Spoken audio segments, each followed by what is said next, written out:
Hola, mi nombre es Camila, Camila Gutiérrez. Tengo 45 años y, bueno, no sé ni por dónde empezar con esta historia, pero creo que necesito contarla, ¿sabes? Porque duele tanto aquí adentro que a veces siento que me va a explotar el corazón. Nací en Los Mochis, Sinaloa, un pueblito que tal vez conozcas, tal vez no, pero ahí crecí con mi mamá, mis hermanos. Éramos una familia grande, de esas que siempre hay ruido en la casa, siempre alguien gritando o riéndose. Mi papá se fue cuando yo era muy chiquita. No me acuerdo mucho de él, la verdad, solo que un día estaba y al otro ya no. Mi mamá, ay mi mamá. Esa mujer trabajó tanto para sacarnos adelante. Vendía tamales en la calle, lavaba ropa ajena, hacía lo que fuera. Yo era la segunda de 5 hermanos, la responsable, me decía siempre. Tú eres la responsable, Camila. Cuida a tus hermanos. Y así crecí, cuidando, siempre cuidando a alguien. Nunca me casé, ¿sabes? Los hombres llegaban y se iban, pero yo siempre tenía la responsabilidad de mi familia encima. Cuando mis hermanos se fueron casando y teniendo hijos, pues yo me quedé como la tía soltera, la que siempre está disponible para ayudar, pero no me importaba. De verdad que no. Yo quería mucho a esos niños, a mis sobrinos, eran como si fueran míos, ¿entiendes? Porque yo los cuidé tanto cuando eran bebés. Los cambié, los alimenté, los arrullé cuando lloraban en las noches. La vida en Los Mochis era dura. No voy a mentirte, el dinero nunca alcanzaba. Mi mamá se enfermó cuando yo tenía como 30 años y los gastos del doctor, las medicinas, era mucho, demasiado para lo poco que ganábamos ahí. Fue mi hermano mayor, Roberto, quien me dijo, Camila, tienes que irte al norte, allá se gana más dinero, puedes ayudar más a la familia desde allá que quedándote aquí. Al principio no quería ni oír hablar de eso. Irme, dejar a mi mamá enferma, a mis sobrinos chiquitos, no podía. No era capaz de imaginarme tan lejos de todo lo que conocía. Pero las cuentas no mentían. Los medicamentos de mamá costaban más de lo que yo ganaba en un mes limpiando casas. Y los niños necesitaban útiles para la escuela, ropa, comida. Siempre faltaba algo. Una noche, estaba sentada en el patio de la casa, viendo a mi sobrino Miguel jugando con sus carros de juguete. Tenía como 6 años en ese entonces. Se acercó a mí y me dijo, Tía Camila, ¿por qué siempre estás triste? Esa pregunta, ay Dios mío, me partió el alma, porque yo no sabía que se notaba tanto. Pensé que lo escondía bien, que los niños no se daban cuenta de las preocupaciones de los grandes. No estoy triste, mi amor, le dije, solo estoy pensando. ¿En qué piensas? ¿Cómo le explicas a un niño de 6 años que estás pensando en irte lejos para poder mantenerlo? Que tienes que elegir entre estar cerca de él o poder darle lo que necesita. Esa noche no pude dormir. Me quedé despierta pensando en todas las posibilidades, en todos los miedos, pero también pensando en las oportunidades, en lo que podría hacer con un trabajo que pagara bien, en cómo podría cambiar la vida de mi familia. Y así fue como tomé la decisión más difícil de mi vida. La decisión de irme no fue de un día para otro, fueron meses de darle vueltas en la cabeza, de escuchar a otros que habían hecho el viaje, de juntar el poco dinero que necesitaba para el coyote. Mi hermano Roberto conocía a un señor que ayudaba a pasar gente. No era barato, pero tampoco era de esos que te abandonan en el desierto. O eso nos dijeron. Uno nunca sabe al 100%, ¿verdad? Recuerdo el día que le dije a mi mamá. Estaba sentada en su cama, más flaquita que nunca por la enfermedad. Le dije, «Ma, me voy a ir al norte». Se quedó callada un rato largo. Después me agarró la mano con esas manos tan arrugadas que tenía ya. ¿Estás segura, mija? No, le contesté. No estoy segura de nada, pero tengo que intentarlo. Ella lloró. Yo también lloré, pero las dos sabíamos que era lo que tenía que pasar. Lo más difícil fue despedirme de mis sobrinos, sobre todo de Miguel, que ya tenía 7 años y entendía más cosas. Cuando le dije que me iba a ir un tiempo, pero que le iba a mandar regalos y que siempre iba a estar pendiente de él, se puso a llorar. No te vayas, tía Camila, me decía. Yo me porto bien, te lo juro. Ay, Dios santo, como si él tuviera la culpa de algo, como si fuera su comportamiento lo que me estaba obligando a irme. No es por ti, mi amor, le dije, abrazándolo fuerte. Es para ayudarte, para ayudar a todos.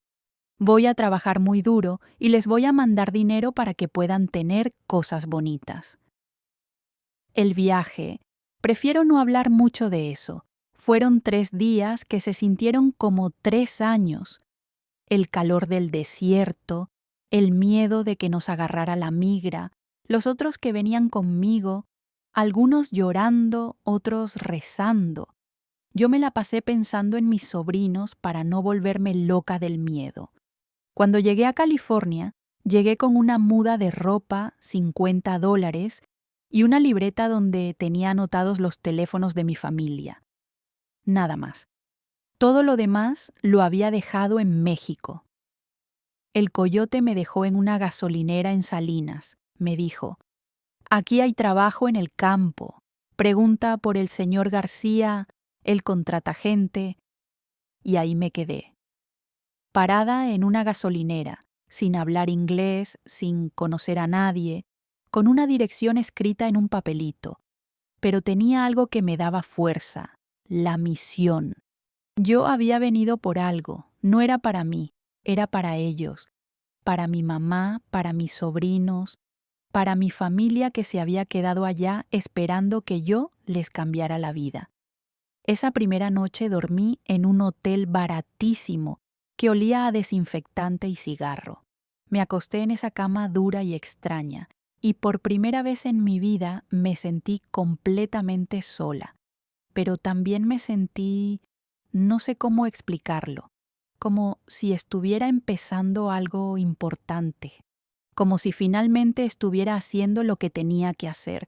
Al día siguiente fui a buscar al señor García. El trabajo en los campos de Salinas. Ay, no te puedo explicar lo duro que era eso, pero tampoco te puedo explicar lo orgullosa que me sentía cada vez que podía mandar dinero a mi familia. El señor García me contrató ese mismo día que fui a buscarlo.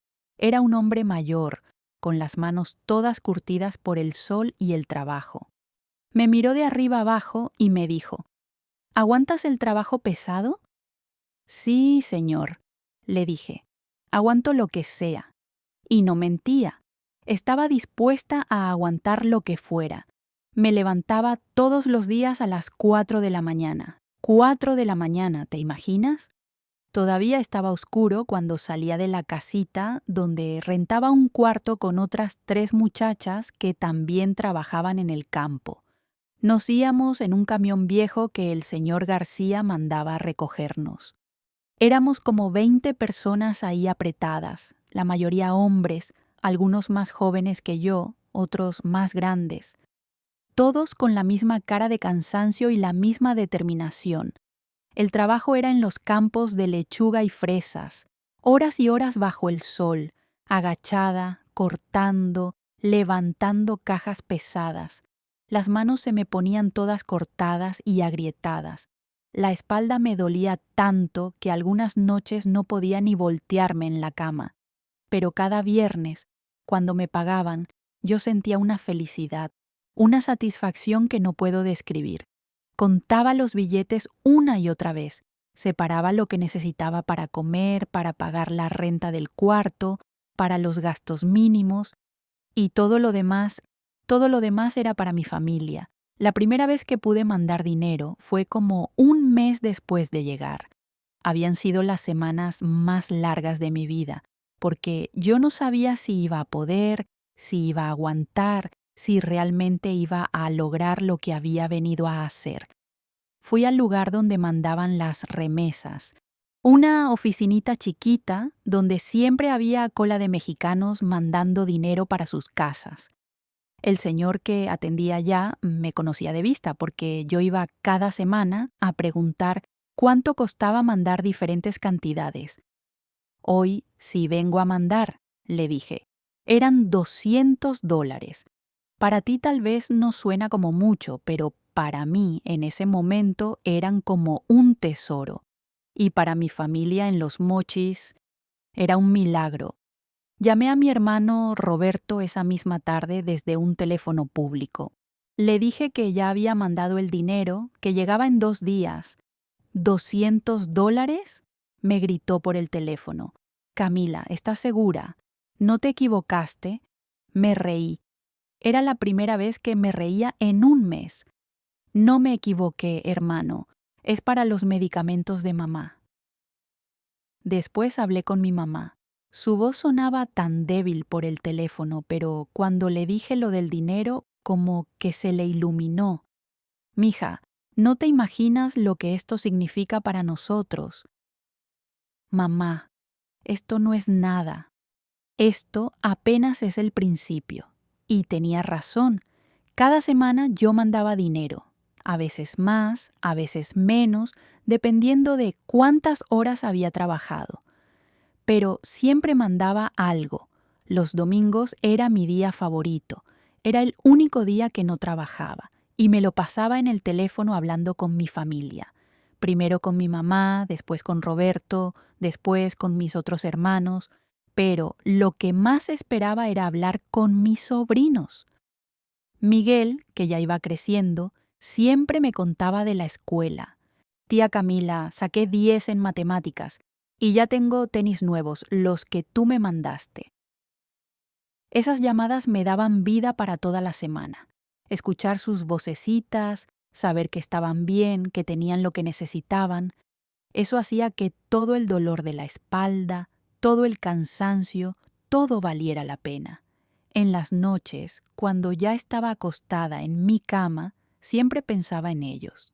Me imaginaba a Miguel haciendo la tarea con luz eléctrica que no se cortaba porque ahora sí podían pagar la luz completa. Me imaginaba a mi mamá tomando sus medicamentos sin preocuparse por el dinero, y me quedaba dormida sonriendo, aunque el cuerpo me doliera por todos lados. Después de 2 años trabajando en los campos, una señora que conocí me habló de un trabajo diferente. Se llamaba Doña Carmen, era de Michoacán y había estado limpiando casas en San Bernardino por varios años. Camila, me dijo un domingo que estábamos lavando ropa juntas, hay una familia allá que necesita a alguien que les ayude en la casa. Pagan mejor que acá en el campo y el trabajo es menos pesado. Al principio no quería ni escuchar.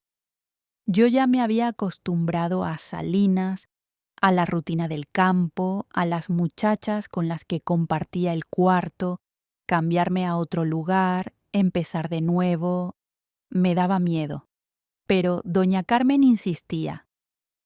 Es una familia buena, Camila. Los González. Él es doctor, ella es maestra. Tienen 2 niños chiquitos. Necesitan a alguien que les limpie la casa, que a veces cuide a los niños cuando ellos no están. Lo que me convenció fue el dinero. Me iban a pagar casi el doble de lo que ganaba en el campo, y eso significaba que podía mandar mucho más dinero a mi familia. Así que empaqué mis pocas cosas y me fui a San Bernardino. La familia González vivía en una casa bonita, con jardín y todo. No era una mansión, pero para mí, que venía de Los Mochis y después de vivir en un cuarto chiquito en Salinas, esa casa me parecía enorme. La señora González, Patricia, me recibió muy amable el primer día. Me enseñó toda la casa, me explicó lo que tenía que hacer, dónde estaban las cosas de limpieza. Camila, me dijo, nosotros trabajamos mucho, salimos temprano y regresamos tarde. Necesitamos a alguien en quien podamos confiar completamente. Puede confiar en mí, señora, le dije. Yo no vengo a robar ni a hacer problemas, vengo a trabajar. Y así fue. Trabajé para esa familia por 16 años. 16 años limpiando esa casa, cuidando a sus hijos, siendo como parte de la familia sin ser parte de la familia. Los niños crecieron conmigo. Cuando llegué, el mayor tenía 5 años y la niña tenía 3. Los vi crecer, ir a la escuela, graduarse del high school, irse a la universidad. Era raro, ¿sabes? Como que yo tenía 2 vidas. Una vida aquí con los niños González, viéndolos crecer todos los días, y otra vida allá en México con mis sobrinos, que solo conocía por teléfono. Pero me acostumbré a esa rutina. Me gustaba. Los González me trataban bien, me respetaban, me daban aumento cuando podían. Yo tenía mi propio cuarto en la casa, mi baño, mi televisión. Era una vida cómoda. Y el dinero, ay, el dinero que pude mandar durante esos años. Cada 15 días yo mandaba una cantidad fija para los gastos de mi mamá. Y cada mes mandaba extra para cosas especiales. Uniformes de la escuela para mis sobrinos, medicinas, reparaciones de la casa, emergencias. Me volví como el banco de la familia. Cualquier problema que tenían, me llamaban. Camila, se descompuso el refrigerador. Camila, Miguel necesita lentes. Camila, hay que pagar la operación de tu hermana. Y yo siempre respondía, siempre encontraba la manera de mandar lo que necesitaran. Los domingos seguían siendo mi día favorito. Llamaba a México y hablaba horas con mi familia. Escuchaba las noticias del pueblo, me enteraba de quién se había casado, quién había tenido bebés, quién se había muerto. Pero lo que más me gustaba era hablar con mis sobrinos. Ya eran más grandes, ya me contaban de sus novias, de sus planes, de sus sueños. Tía Camila, me decía Miguel, que ya era un muchacho de 20 años, cuando termine la carrera voy a ganar mucho dinero y ya no va a necesitar trabajar tanto. Esas palabras me llenaban de orgullo, porque yo sabía que ese muchacho iba a estudiar una carrera gracias al dinero que yo había mandado todos esos años, que iba a tener oportunidades que yo nunca tuve. Eso me daba sentido a todo, a levantarme temprano, a limpiar casas ajenas, a estar lejos de mi familia, porque yo estaba construyendo algo, estaba construyendo el futuro de ellos. ¿O eso creía yo? Los años pasaron y yo me convertí en el pilar económico de mi familia. No era algo que habíamos planeado, pero así sucedió. Cada vez que sonaba mi teléfono y veía que era un número de México, yo sabía que necesitaban algo. Y me gustaba sentirme necesaria, sentir que mi sacrificio tenía un propósito claro. Cuando Miguel entró a la universidad para estudiar ingeniería, yo me sentí como si hubiera sido mi propio hijo el que había logrado esa beca. Tía Camila, me decía por teléfono, si no fuera por usted, yo ahorita estaría trabajando en una tienda o en el campo. Gracias a usted voy a ser ingeniero. Esas palabras, ay Dios mío, esas palabras me hacían sentir que toda la soledad, todo el cansancio, toda la nostalgia valían la pena. No era solo Miguel, también estaba Sofía, la hija de mi hermana Elena, una niña inteligentísima que soñaba con ser doctora. Yo le pagué clases de inglés, computación, todo lo que necesitaba para prepararse bien para la universidad. Y estaba Carlitos, el más chiquito de todos mis sobrinos, el hijo de Roberto.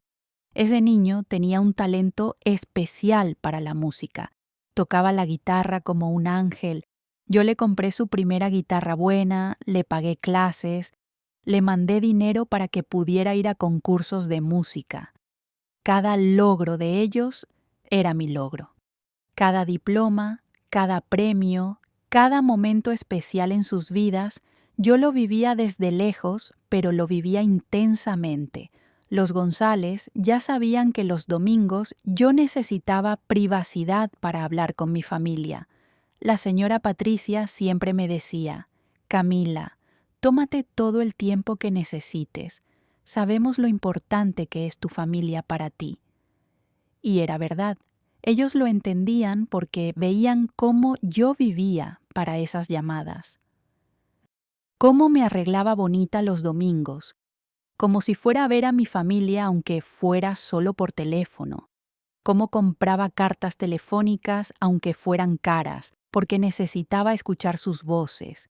Pero también veían cómo yo lloraba después de colgar, porque cada llamada era una mezcla de felicidad y dolor. Felicidad por saber de ellos, dolor por no estar ahí. Me perdí tantas cosas: los cumpleaños, las primeras comuniones, las graduaciones, las bodas. Todo lo veía por fotos que me mandaban por correo, fotos donde yo veía crecer a mis sobrinos, veía envejecer a mi mamá, veía cambiar mi pueblo, pero yo siempre pensaba, algún día voy a regresar. Cuando ellos ya estén establecidos, cuando ya no me necesiten tanto, yo voy a regresar y vamos a estar juntos.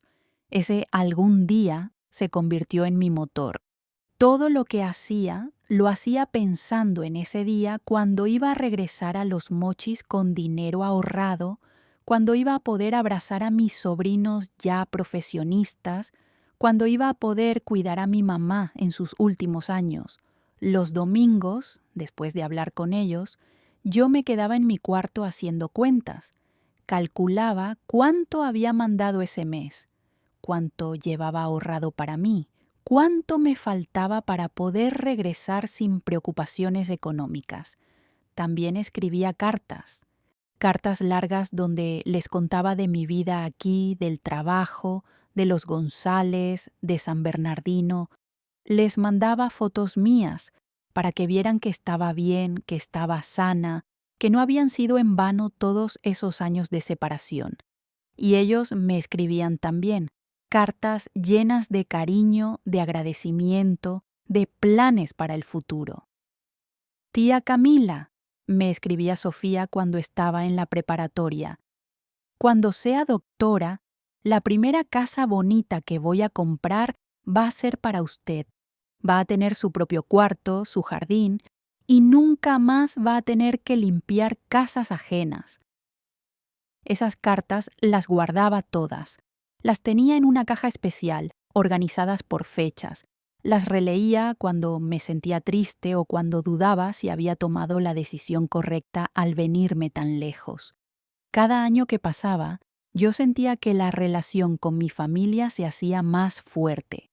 No física, porque estábamos lejos, pero emocionalmente más fuerte. Ellos me necesitaban, yo los necesitaba. Era una dependencia mutua que nos unía a pesar de la distancia, o eso creía yo.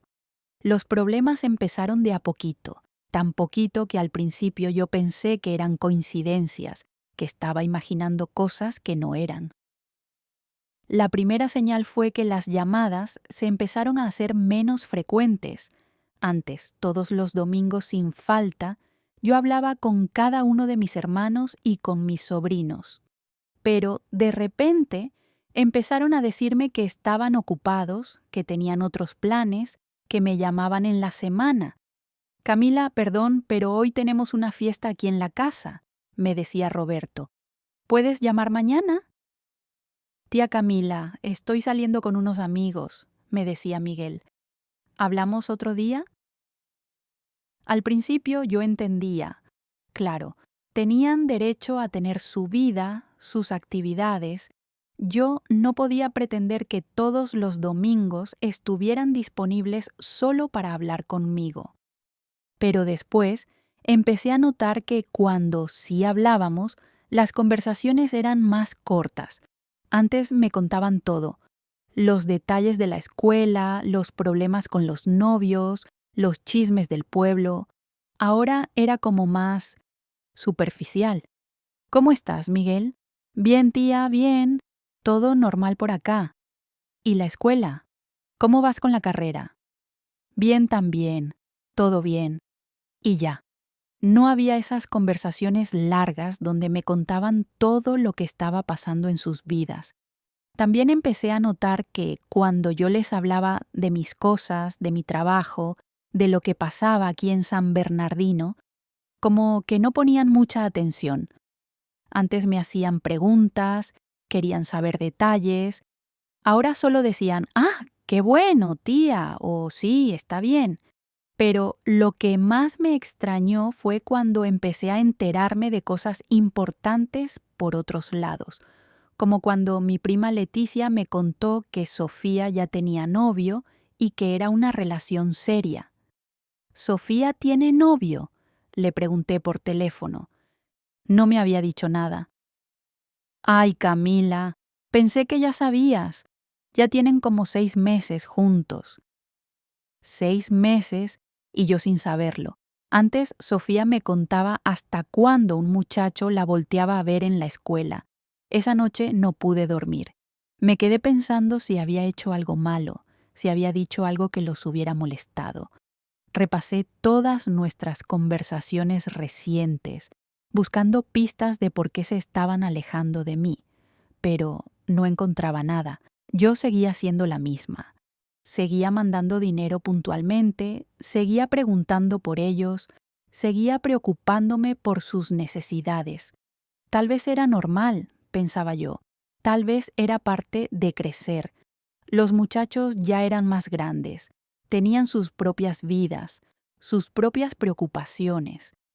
Era natural que no dependieran tanto emocionalmente de mí, pero había algo en el fondo de mi corazón que me decía que no era solo eso.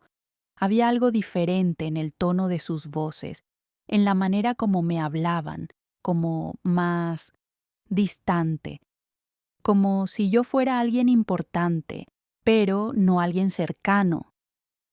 Decidí que la próxima vez que fuera a México iba a hablar con ellos en persona. Ya tenía varios años sin ir.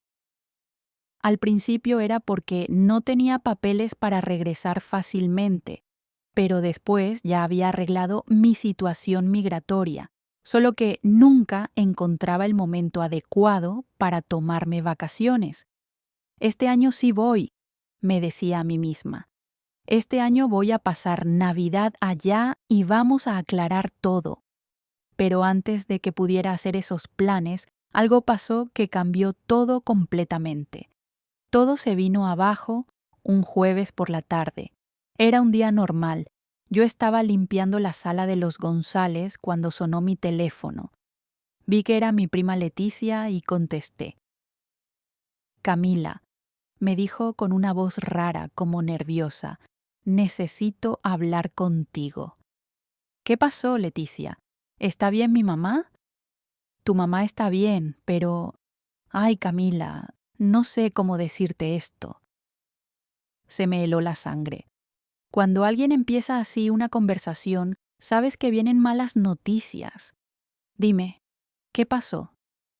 ¿Es sobre tu familia, sobre tus hermanos y tus sobrinos? ¿Qué tienen? Leticia respiró hondo antes de seguir hablando. Camila, ayer hubo una fiesta aquí en el pueblo, una fiesta muy grande, muy cara, y quien la organizó fue Roberto. Roberto es mi hermano mayor, el que siempre me decía que no podía hablar los domingos porque estaba ocupado. ¿Una fiesta? ¿Para qué? Para celebrar que Miguel ya se graduó de ingeniero y que consiguió trabajo en una empresa grande en Guadalajara. Miguel, mi Miguel, el muchacho al que yo le había pagado toda la carrera, que me decía que yo era como su segunda mamá. ¿Y por qué no me dijeron? ¿Por qué no me invitaron? Lo que me dijo Leticia después me pegó como un balde de agua fría. Camila, no te invitaron porque dijeron que ya no querían seguir dependiendo de ti, que ya eran grandes, que ya tenían sus propias vidas y que ya no necesitaban que tú les estuvieras mandando dinero todo el tiempo. No podía hablar, Literalmente no podía hacer salir ninguna palabra de mi boca. Pero eso no es lo peor, Camila. Lo peor es lo que dijeron de ti en la fiesta. ¿Qué dijeron? Dijeron que... Ay, Camila, me duele decirte esto. Dijeron que tú te habías quedado en Estados Unidos porque querías, no porque tuvieras que trabajar para ellos, que habías usado la excusa de mantener a la familia para no regresar, porque allá tenías una vida más cómoda. El teléfono se me cayó de la mano. Tuve que sentarme en el suelo porque las piernas no me sostenían. Leticia siguió hablando, pero yo ya no podía procesar sus palabras. Solo escuchaba fragmentos, que ya se habían cansado de sentirse culpables, que querían ser independientes, que tú habías elegido irte. Cuando pude hablar otra vez, lo único que pude preguntar fue: ¿y mis sobrinos? ¿Miguel, Sofía, Carlitos? ¿Ellos también dijeron eso? Miguel fue quien más habló, Camila. Dijo que ya era tiempo de que él mantuviera a su propia familia, que ya no quería sentirse en deuda contigo. Miguel, el niño que lloraba cuando le dije que me iba a ir, el muchacho que me decía que gracias a mí iba a ser ingeniero, el que me escribía cartas diciéndome que algún día me iba a comprar una casa. ¿Y Sofía? Sofía dijo que ella nunca pidió que te fueras de México, que esas habían sido decisiones tuyas. Esa fue la puñalada final. Sofía, la niña a la que yo consideraba como mi hija del corazón, la que me escribía cartas diciéndome que cuando fuera doctora, la primera casa que iba a comprar sería para mí. Colgué el teléfono sin despedirme de Leticia. Me quedé ahí sentada en el suelo de la sala de los González, rodeada de muebles que había limpiado 1000 veces, en una casa que había cuidado por 16 años, en un país que no era el mío. Y por primera vez en 18 años, me pregunté qué había hecho con mi vida. No podía dejar de temblar. La señora Patricia llegó como 1 hora después y me encontró todavía ahí sentada, con los ojos secos ya, porque había llorado tanto que no me quedaban más lágrimas. Camila, ¿qué pasó? ¿Estás enferma? No le pude explicar. ¿Cómo le explicas a alguien que toda tu vida, todo tu sacrificio, todo tu amor había sido, ¿qué? ¿Un malentendido? ¿Una molestia para las personas que más querías? Es mi familia, fue lo único que pude decir. La señora Patricia se sentó conmigo en el suelo. No me hizo más preguntas, solo se quedó ahí, acompañándome en silencio. Esa noche no dormí. Me la pasé repasando cada conversación, cada carta, cada promesa que me habían hecho, tratando de encontrar el momento exacto en que todo cambió, en que yo dejé de ser la tía querida que los ayudaba y me convertí en la tía lejana que los agobiaba con su generosidad, porque eso era lo que más me dolía. No que no me quisieran, no que no me necesitaran. Lo que me dolía era darme cuenta de que durante todos esos años yo había creído que estábamos construyendo algo juntos, cuando en realidad yo estaba construyendo sola. Ellos habían seguido con sus vidas. Habían crecido, madurado, encontrado sus propios caminos, y yo me había quedado congelada en el tiempo, viviendo para ellos, esperando por ellos, soñando con un regreso que nadie más estaba esperando. Los días que siguieron fueron los más oscuros de mi vida. No podía comer, no podía dormir, no podía ni siquiera llorar bien. Era como si algo se hubiera roto dentro de mí, algo que no sabía cómo reparar. La señora Patricia me dio unos días libres. Camila, tómate el tiempo que necesites. Tu trabajo va a estar aquí cuando estés lista para regresar. Pero yo no sabía si iba a estar lista algún día, porque no era solo el dolor de la traición. Era el dolor de darme cuenta de que durante 18 años había estado viviendo una mentira. Me quedé encerrada en mi cuarto, viendo las fotos que tenía pegadas en la pared, fotos de mis sobrinos en sus graduaciones, en sus cumpleaños, en sus primeras comuniones. En todas esas fotos yo no estaba, porque yo estaba acá trabajando para pagarles esas fiestas, y me preguntaba, ¿cuándo empezaron a verme como una obligación en lugar de como familia? Recordé las últimas conversaciones telefónicas y ahora entendía por qué sonaban tan diferentes. No era que estuvieran ocupados, es que ya no querían hablar conmigo, ya no querían fingir que mi presencia en sus vidas era bienvenida. Llamé a Roberto. Era mi hermano mayor, el que supuestamente me entendía, el que me había apoyado cuando decidí venirme al norte. Camila, me dijo cuando escuchó mi voz, ya sabía que ibas a llamar. ¿Por qué no me dijeron, Roberto? ¿Por qué tuvieron que hacer esa fiesta y hablar de mí como si fuera un problema? Roberto suspiró. Mira, Camila, no queríamos lastimarte, pero ya era tiempo de ser honestos. ¿Honestos sobre qué? Sobre que ya no somos niños, sobre que ya no necesitamos que nos mantengas, sobre que tal vez es tiempo de que pienses en ti misma en lugar de estar siempre pensando en nosotros. ¿Pensar en mí misma? ¿Cómo podía pensar en mí misma cuando toda mi identidad estaba construida alrededor de ser útil para ellos?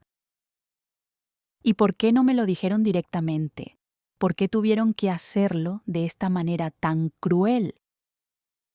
Porque sabíamos que no nos ibas a entender.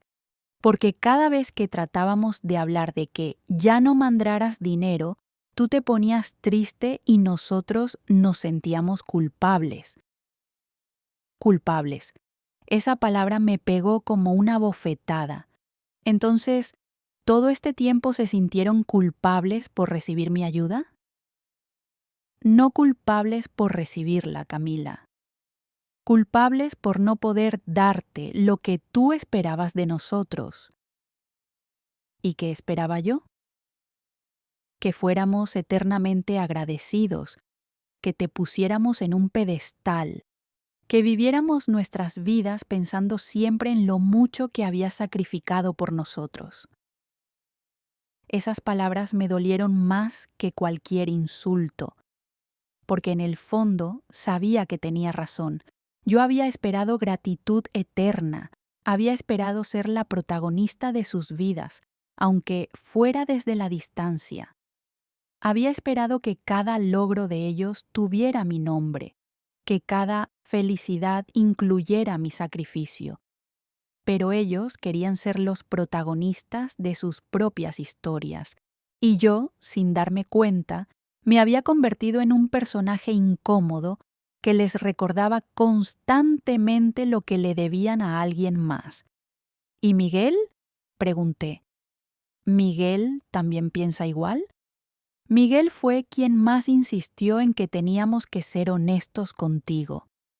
Dice que quiere empezar su carrera profesional sin sentir que todo lo que logre se lo debe a su tía de Estados Unidos. Miguel. Mi Miguel. El niño que había sido mi razón de ser durante tantos años. Después de esa conversación me quedé 3 días sin salir de la cama. No contestaba el teléfono, no comía, no me bañaba. Solo me quedaba ahí, tratando de entender cómo había llegado a este punto. ¿En qué momento mi amor se había convertido en una carga? ¿En qué momento mi generosidad se había vuelto asfixiante? Y la pregunta que más me dolía, ¿en qué momento dejé de ser Camila para convertirme solamente en la tía que manda dinero? Tardé como 2 semanas en poder salir de mi cuarto y regresar al trabajo. Los González me recibieron con mucho cariño, pero yo ya no era la misma persona. Era como si me hubieran quitado el motor que me movía.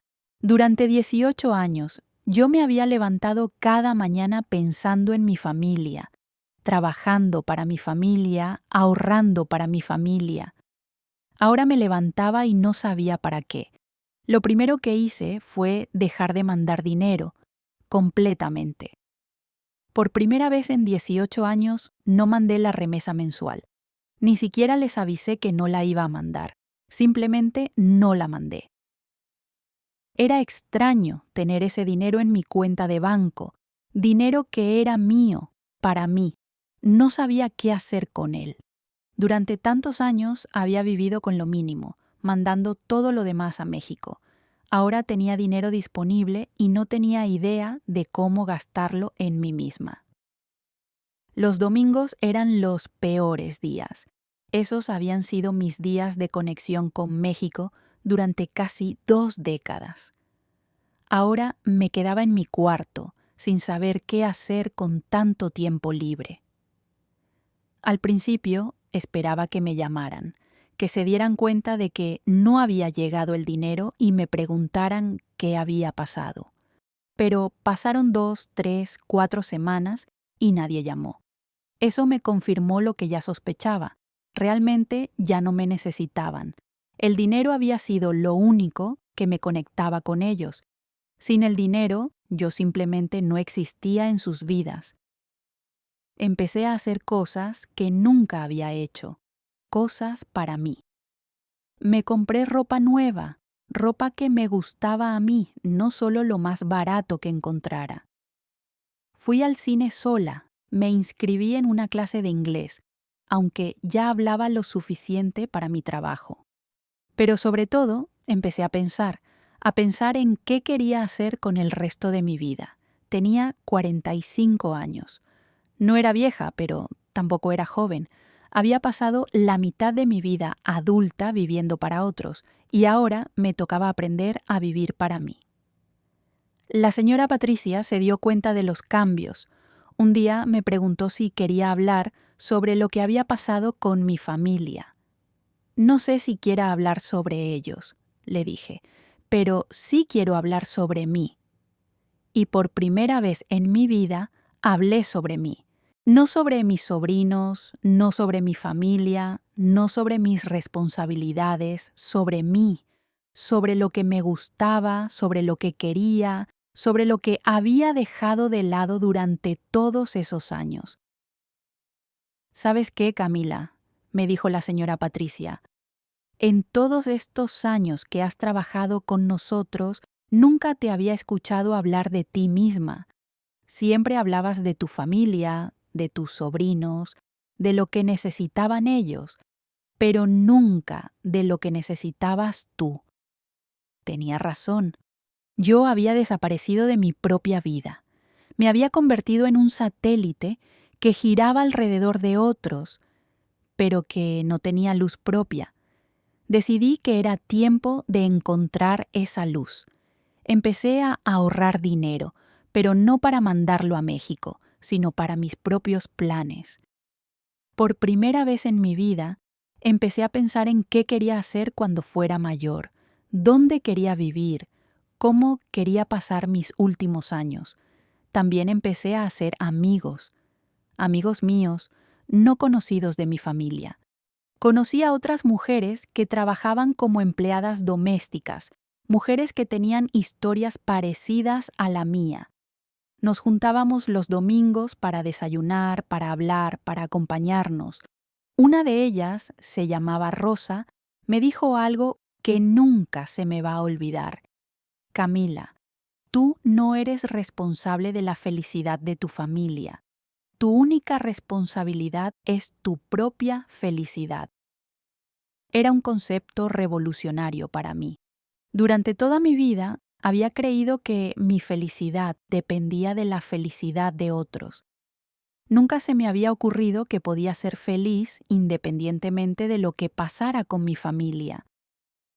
Poco a poco, empecé a construir una vida que era mía, una vida donde yo era la protagonista, no el personaje de apoyo. Han pasado 3 años desde aquella llamada de Leticia. 3 años desde que me enteré de lo que realmente pensaba mi familia de mí. Y puedo decir que han sido los 3 años más difíciles, pero también los más importantes de mi vida.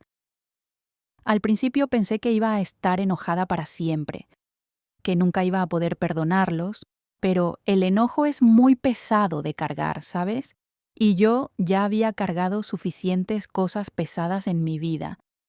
Hace como un año, Miguel me llamó. Era la primera vez que escuchaba su voz desde aquella conversación con Roberto. Tía Camila, me dijo, quiero pedirte perdón. No dije nada. Lo dejé hablar. Entiendo si no me quieres perdonar.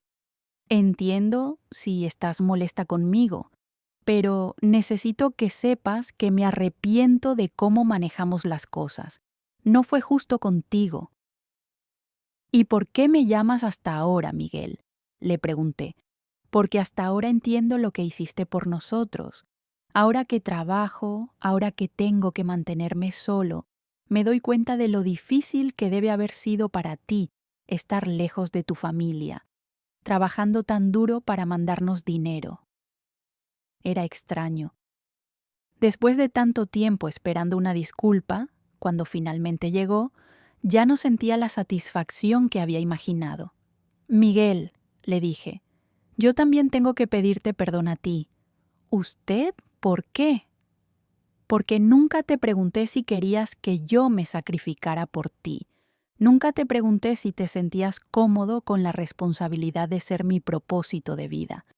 Te puse una carga muy pesada encima sin preguntarte si la querías cargar. Miguel se quedó callado un rato.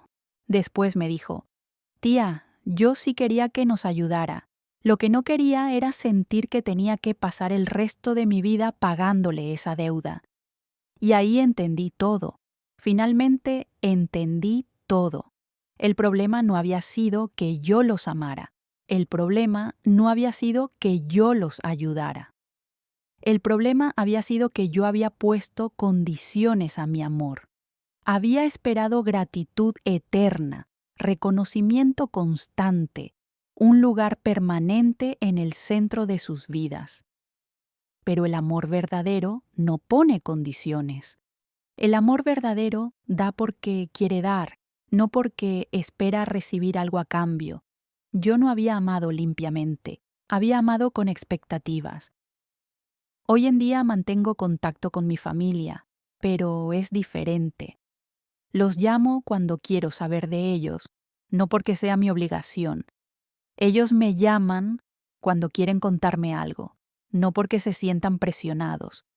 A veces les mando dinero, pero solo cuando quiero, no porque ellos lo necesiten o lo esperen. Y cuando lo mando como un regalo, no como una inversión en mi relación con ellos. ¿Sabes qué es lo más bonito? Que ahora, sin la presión de la dependencia económica, hemos podido conocernos como personas. Miguel me cuenta de su trabajo no porque sienta que me debe una explicación, sino porque le gusta compartir conmigo. Sofía me habla de su novio no porque necesite mi aprobación, sino porque quiere incluirme en su alegría. Y yo finalmente aprendí quién soy cuando no estoy siendo útil para alguien más. Tengo mis propios planes ahora. Estoy ahorrando para comprarme una casita acá en California. No es una casa grande ni lujosa, pero va a ser mía, toda mía. Y cuando la tenga lista, tal vez invite a mi familia a conocerla, o tal vez no.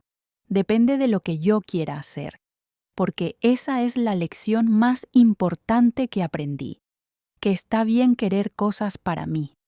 Está bien poner mis necesidades primero. Está bien decir que no. Está bien existir para mí misma. Si me estás escuchando y tu historia se parece a la mía, si tú también has puesto tu vida en pausa para vivir la vida de otros, quiero decirte algo. No es demasiado tarde para empezar a vivir tu propia vida.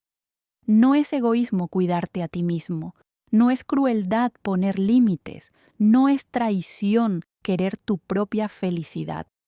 El amor más puro que puedes dar es el amor que das libremente, sin esperar nada a cambio.